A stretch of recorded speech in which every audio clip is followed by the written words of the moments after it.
السلام علیکم ورحمۃ اللہ وبرکاتہ۔ دوستو، امید ہے آپ تمام حضرات خیر و عافیت سے ہوں گے۔ اللہ تبارک و تعالیٰ آپ سب کو اپنی عافیت میں رکھے۔ دوستو، اللہ تبارک و تعالیٰ نے ہمیں یہ جو زندگی دی ہے، اس زندگی کو اللہ تبارک و تعالیٰ نے اس وجہ سے دیا ہے کہ ہم اس رب کی رضا والے کام اس دنیا میں کریں، اللہ کو راضی کریں، اللہ کو راضی کرنے والے کام کریں، کیونکہ ایک دن ایسا آئے گا جب یہ زندگی ختم ہو جائے گی، مٹ جائے گی، ہمارا نام و نشان تک مٹ جائے گا، ختم ہو جائے گا۔ اس لیے بہترین انسان وہی ہے جو اپنی موت کی اور آخرت کی قبر کی تیاری کرتا رہے، اللہ کو راضی کرنے والے اعمال انجام دیتا رہے۔ پیارے نبی صلی اللہ علیہ وسلم نے موت پر بہت ساری باتیں ارشاد فرمائی۔ آپ علیہ الصلاۃ والسلام نے بار بار کہا کہ اپنی موت کو یاد رکھا کرو،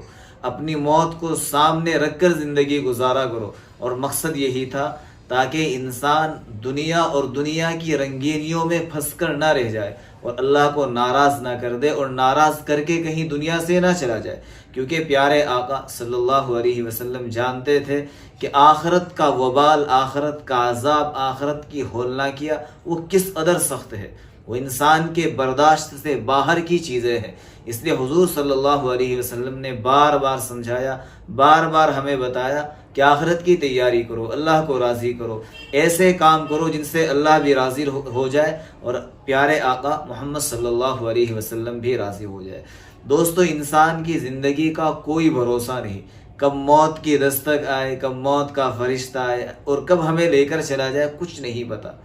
ہم اس بھروسے بیٹھے ہوئے ہیں کہ ابھی ہماری جوانی ڈھلے گی، پھر بزرگیت آئے گی، اس کے بعد کہیں جا کر دیکھیں گے کہ اب موت کا وقت آ چکا ہے۔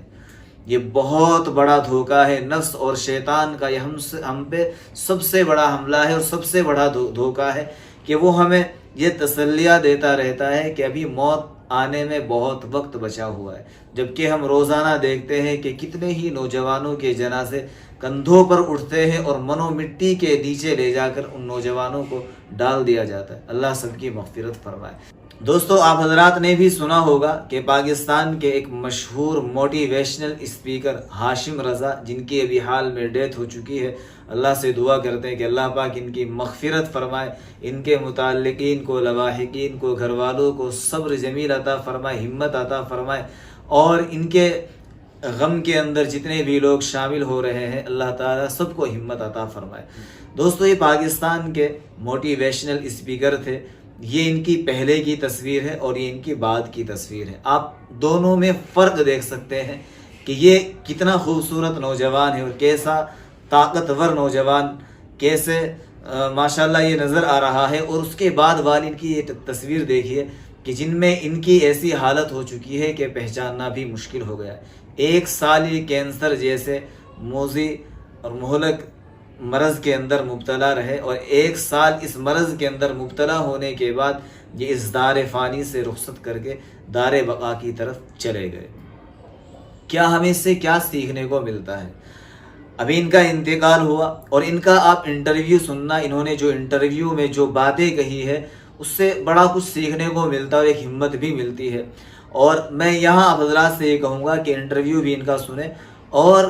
ان کے اس انٹرویو سے یہ ضرور سیکھیں کہ انسان جتنی بھی زندگی گزار رہا ہے وہ اللہ کی اطاعت میں گزارے اور ہمت سے گزارے،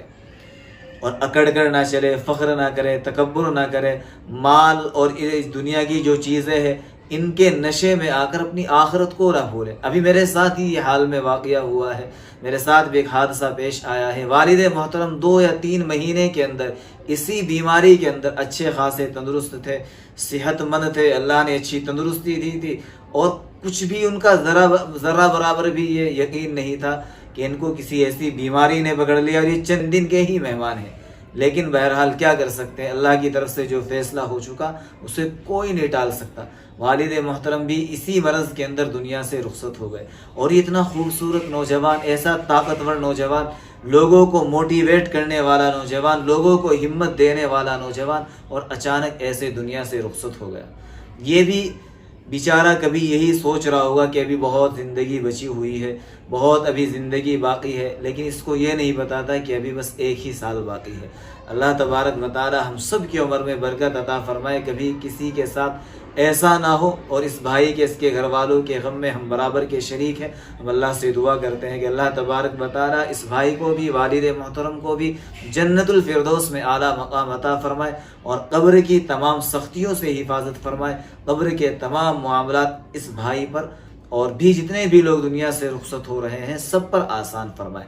آخر میں دوستو بس اتنا میری آپ حضرات سے درخواست ہے، اس زندگی کی قیمت کو سمجھے، اپنا تعلق اللہ سے جوڑ لے، اپنا تعلق اللہ سے جوڑ لے، نماز کے پابند بن کر چلے، کم کرے لیکن پابندی سے کرے۔ اللہ سے دعا ہے اللہ تبارک و تعالی ہم سب کو عمل کی توفیق عطا فرمائے۔ السلام علیکم ورحمۃ اللہ وبرکاتہ۔